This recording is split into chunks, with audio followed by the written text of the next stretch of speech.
A Rádio Rio de Janeiro passa a apresentar o programa Café Literário. Produção e apresentação, Henrique Fernandes.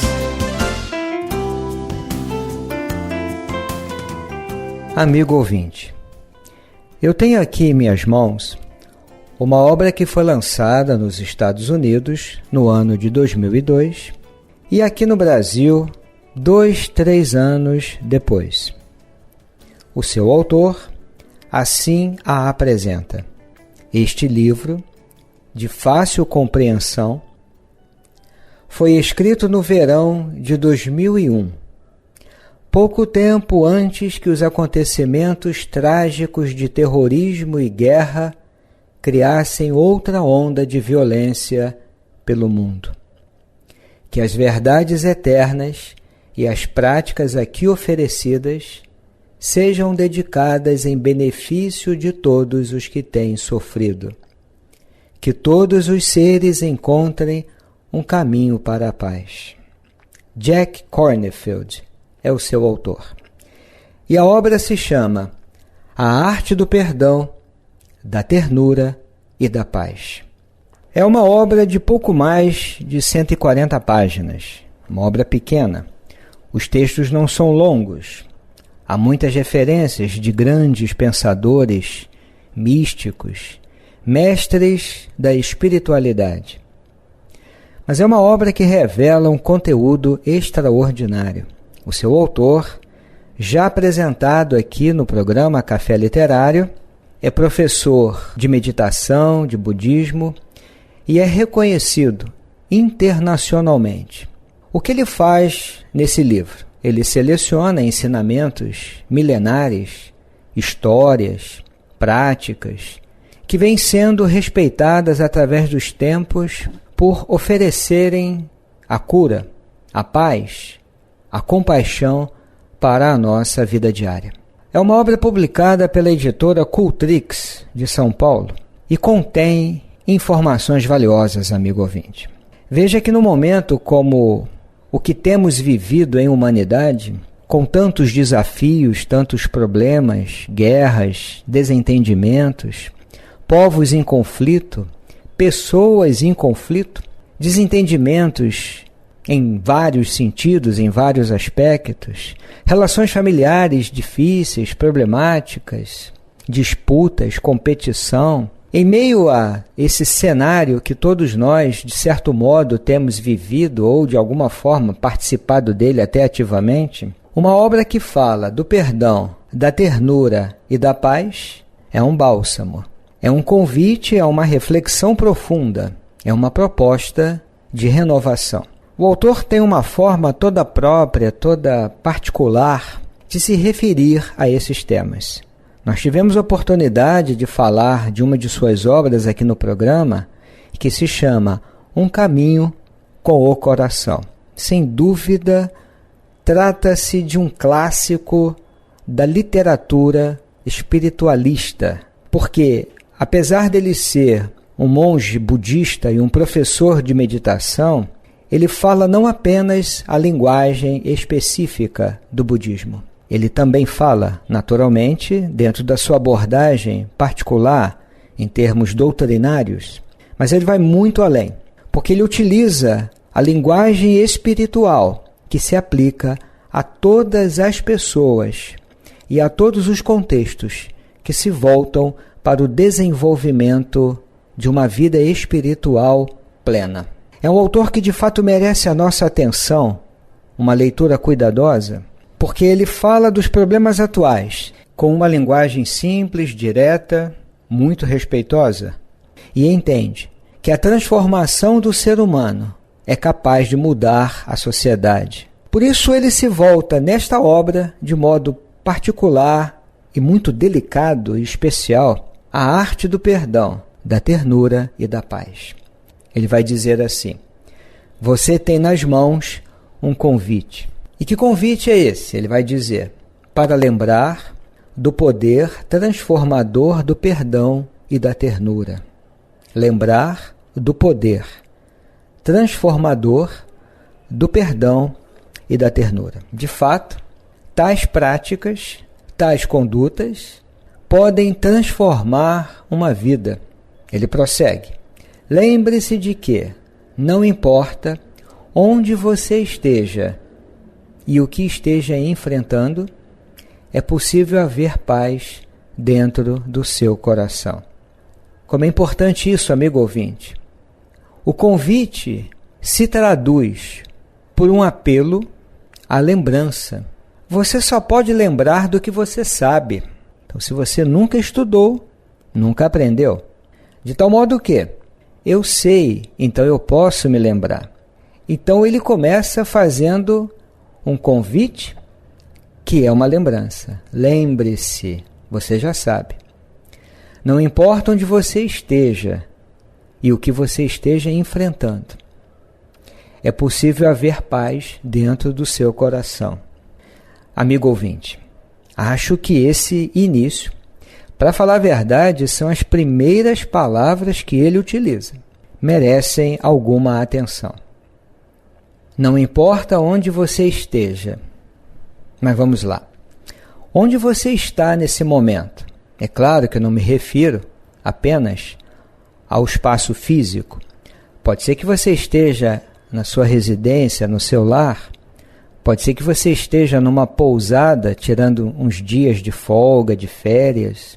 Pode ser que você esteja em meio a um trânsito caótico do Rio de Janeiro ou de qualquer lugar do mundo. Eu falo Rio de Janeiro porque nesse momento eu estou no Rio de Janeiro. A Rádio Rio de Janeiro está localizada num bairro carioca, mas o seu alcance é mundial. Você pode estar agora na sua empresa, no seu local de trabalho, numa repartição pública. Você pode estar agora no hospital.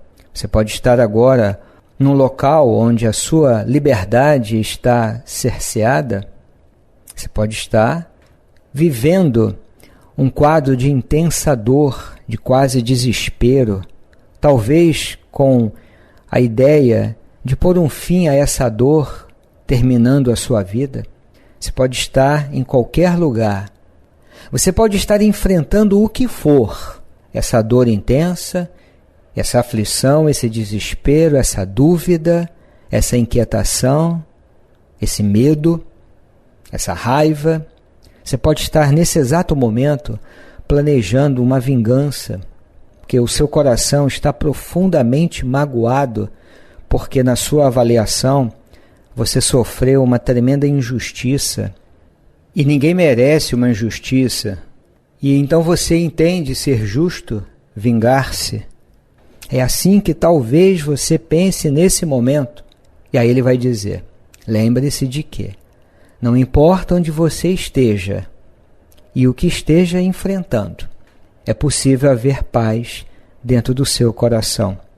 Porque no fundo, onde quer que você esteja e o que quer que você esteja enfrentando, o que nós, humanos, no fundo desejamos é um pouco de paz, um pouco de tranquilidade no nosso coração. Essa é a proposta de Jesus, quando no discurso das bem-aventuranças ele se dirige à humanidade aflita daquele tempo, daquele instante na história da humanidade. Mas no fundo, suas palavras se dirigiam à eternidade. Bem-aventurados os que choram, os que sofrem, porque serão consolados. E o nosso autor, dando prosseguimento ao texto, ele vai dizer: os ensinamentos deste livro contêm uma ideia antiquíssima sobre o amor.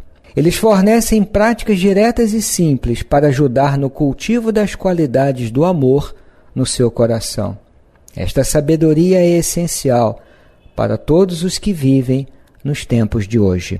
Nós queremos encontrar uma saída para o nosso sofrimento, para as nossas aflições. Ele analisa exatamente isso quando fala que frequentemente nos encontramos em conflitos que alteram a nossa paz mental. E é a pura verdade.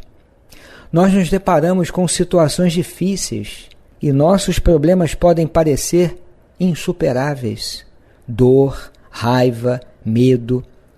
Tudo isso pode surgir em nós mesmos.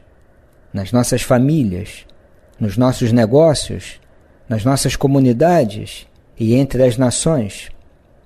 No fundo, nós gostaríamos de encontrar uma saída para o sofrimento. Mas ele insiste. Mesmo nas piores situações, o coração pode estar livre.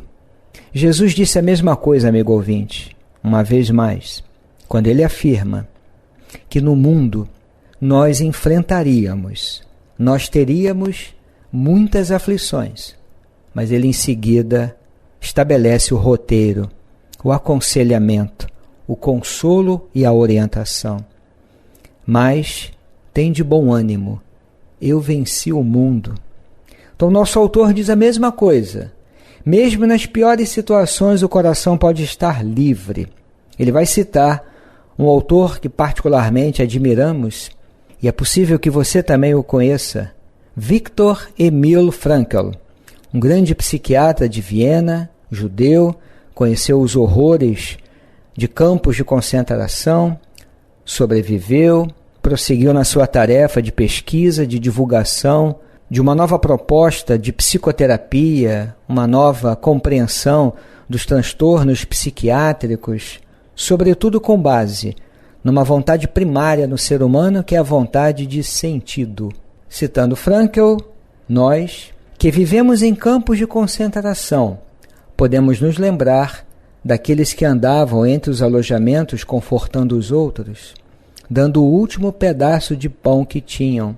Eles podem ter sido poucos em número, mas ofereceram prova suficiente de que tudo pode nos ser tirado, tudo, menos a última das liberdades humanas, a liberdade para decidir-se pelo que é melhor em qualquer circunstância.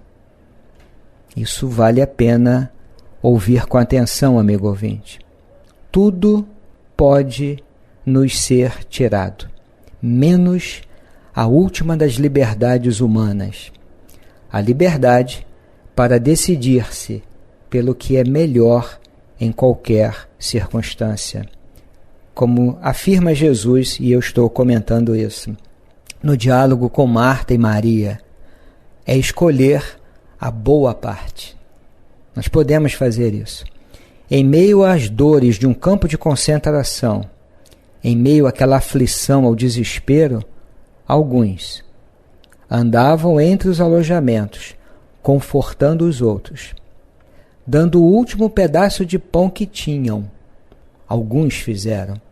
É possível, então, esta é a conclusão, em meio a tantas dificuldades que nesse momento talvez você esteja enfrentando, e que nós todos na humanidade com certeza estamos enfrentando, como tem falado o Espiritismo, como fala Allan Kardec nas últimas páginas da obra A Gênese, tempos de transição, de mudança, uma crise mundial que está a exigir de todos nós mudanças. Mudanças de postura, de atitude, mudanças de perspectiva, através de um longo trabalho que precisa ser feito, como Allan Kardec diz. Mas diante de tudo isso, é possível encontrar um pouco de paz no coração. Mas qual é o caminho? Como escolher a boa parte? E o caminho é apontado aqui pelo nosso autor de uma forma, como já dissemos, muito elegante e muito profunda, e ao mesmo tempo muito simples.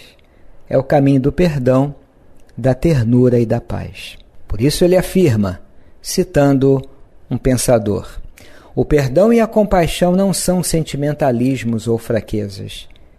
Exigem coragem e integridade. Contudo, são eles que podem nos trazer a paz que há muito procuramos. O verdadeiro amor não é para o fraco de coração. Veja como é importante isso, amigo ouvinte. Há um caminho. O caminho é esse. O perdão, a ternura e a paz. Quando nós conseguimos construir atos de perdão, comportamentos de ternura e uma atitude de paz perante nós mesmos, o outro, o mundo, a vida, nós encontramos a tranquilidade no coração. É isso que ele vai abordar. Por esta razão, ele dedica um capítulo especial a cada tema desse. É importante destacar que a dinâmica da paz aqui não aparece como ausência de conflito. Um conceito de natureza abstrata, não social, não histórica, não é isso. A paz é uma construção pessoal e coletiva, sobretudo coletiva. Ele destaca, em dado momento, que para fazer a paz não podemos ignorar a guerra, o racismo, a violência, a ganância, a injustiça e os sofrimentos do mundo. Isso é muito importante. É uma concepção que vai além da dimensão pessoal, é um processo coletivo. Eles devem ser enfrentados com coragem e compaixão. Eles o quê? A guerra, o racismo, a violência, a ganância, a injustiça e todos os tipos de sofrimento. Devem ser enfrentados, portanto, com coragem e compaixão. E ele deixa claro que a paz fracassará se não procurarmos por justiça. Em outras palavras, eu comento, não existe paz sem justiça social. Ele conclui, mas o que quer que façamos, não devemos permitir que a guerra, a violência e o medo ocupem o nosso coração. Eu entendo que aqui é uma forma muito lúcida, realista e crítica de se falar do processo de construção da paz. Penso também que não foi por outra razão que Allan Kardec, nas páginas citadas, nos convida a olhar para os preconceitos.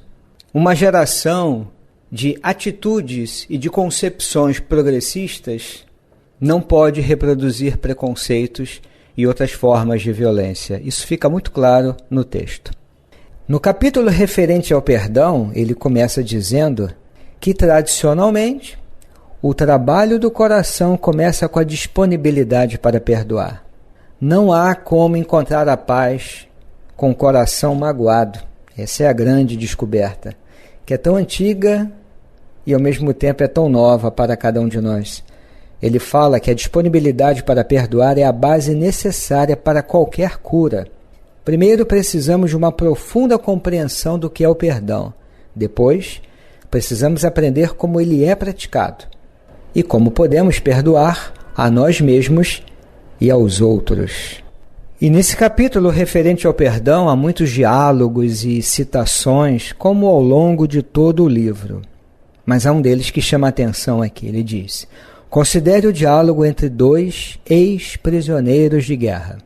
Dois ex-prisioneiros de guerra. O primeiro pergunta: você já perdoou os que o capturaram? Não, nunca. Então o primeiro respondeu: bem, então eles ainda o mantêm preso, não é? É uma história simples, amigo, mas nos faz pensar. Jack Kornfield comenta: nós começamos a obra do perdão primeiro em nós mesmos. Então é preciso treinar essa capacidade do auto-perdão para também aos poucos treinarmos a capacidade do perdão. Ele fala algo interessante nesse sentido, que nós precisamos descobrir um modo de nos livrar do passado. Porque é isso mesmo, a psicologia positiva fala isso hoje claramente. Quando nos prendemos ao passado de dor, nós sofremos muito. E o perdão é a única dinâmica psicológica capaz de nos libertar do passado negativo, de dor, de abandono, de injustiça e assim por diante. Então, o nosso autor vai dizer: precisamos descobrir um modo de nos livrar do passado. Não importa os traumas que ele tenha causado, o passado passou. Ele conclui: perdoar significa desistir de toda esperança de um passado melhor. Isso merece atenção, amigo.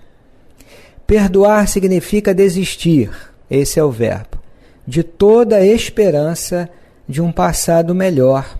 É isso. É o nosso apego.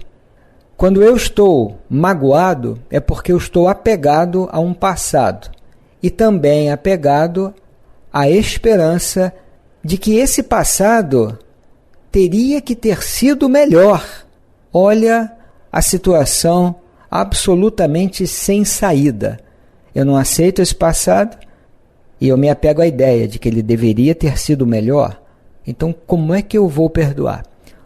O perdão começa na desistência dessa esperança de um passado melhor. A obra é assim, amigo ouvinte, do início ao fim. Há muitas histórias, muitas citações, por isso ele diz que é um convite a essa lembrança, nos lembrarmos do poder transformador do perdão, que é sempre um desafio em nossas vidas, a ternura. Há um provérbio antigo que diz que com ternura é possível arrastar um elefante com um simples fio de cabelo. É muito importante. Com a ternura, ele afirma, nós passamos a enxergar com o coração. Logo em seguida ele vai fazer uma referência a um grande místico do cristianismo, Thomas Merton, que já compareceu aqui ao nosso programa através do nosso amigo Nilson Perissé, quando ele nos apresentou a obra Novas Sementes de Contemplação. Merton então diz assim: eles não são santos porque a santidade deles os torna admiráveis aos outros, mas porque o dom da santidade faz com que eles admirem todos os demais. Com ternura, nós passamos a enxergar com o coração, é mudar o olhar. E da mesma forma que o perdão também cresce e amadurece a partir do auto-perdão, a ternura também não pode excluir o ser humano. Ele afirma, tenha a certeza de incluir-se. Um dos maiores impedimentos para a ternura é o nosso senso de desmerecimento. Se nos colocamos fora do círculo do amor e da compaixão, é sinal de que não entendemos nada. O amor e a compaixão, portanto, devem começar pela generosidade com nós mesmos. Isso hoje já aparece na psicologia clínica através de vários estudos de importantes autores com relação à autocompaixão, que está muito longe de ser autopiedade ou autocomiseração. E caminhando para a conclusão do nosso programa, amigo ouvinte, eu compartilho com você uma história que é bem importante, que é uma história que nos sensibiliza. Aparece no capítulo referente ao perdão, mas naturalmente se aplica a todos esses conceitos, ao perdão, à ternura, à paz. Ele fala da história de Roberto de Vicenzo, o famoso jogador de golfe argentino, que uma vez venceu um campeonato e depois de receber o cheque e sorrir para as câmeras, ele foi para a sede do clube e se preparou para ir embora. Um tempo depois, ele caminhava sozinho em direção ao seu carro, que estava no estacionamento, e foi abordado por uma jovem. Ela o parabenizou pela vitória, disse que ele era, sem dúvida, um excelente jogador de golfe, e em seguida contou-lhe que sua filha estava seriamente doente e à beira da morte. De Vicenzo ouviu aquela história, sensibilizado, e tocado pela narrativa, pegou uma caneta, endossou o cheque do prêmio e entregou esse cheque para a jovem, dizendo assim: faça o melhor que puder pelo seu bebê. E colocou o cheque nas mãos da jovem. Na semana seguinte, ele estava almoçando no clube de campo, quando então entra um oficial da polícia e vai até a sua mesa. E ele então fala: alguns dos rapazes do estacionamento me contaram, na semana passada, que o senhor encontrou ali uma jovem depois de ter vencido o campeonato. De Vicenzo ouviu, concordou com a cabeça. Bem, prosseguiu o oficial da polícia, eu tenho uma notícia para o senhor. Ela é uma impostora. Ela não é casada e não tem criança nenhuma doente. Ela o enganou, meu amigo. De Vicenzo olhou para o policial e disse assim: você quer dizer que não havia nenhum bebê à beira da morte? O policial respondeu: sim, exatamente. Então De Vicenzo respondeu: esta foi a melhor notícia que eu ouvi em toda a semana. Amigo ouvinte, Uma história que nos faz pensar. Como lidamos com os desafios, com os acontecimentos e como nós precisamos trabalhar o nosso mundo íntimo, as nossas emoções, que vão se refletir nos nossos comportamentos, nas nossas escolhas, nas nossas decisões na vida. Fica aqui deste modo, querido amigo que nos ouve. A Arte do Perdão, da Ternura e da Paz, de Jack Kornfield. Aqui nos despedimos, sempre agradecendo a sua presença aqui no Café Literário, apoiando a Rádio Rio de Janeiro. E desejamos a você muita paz. Até breve! A Rádio Rio de Janeiro apresentou o programa Café Literário. Produção e apresentação, Henrique Fernandes.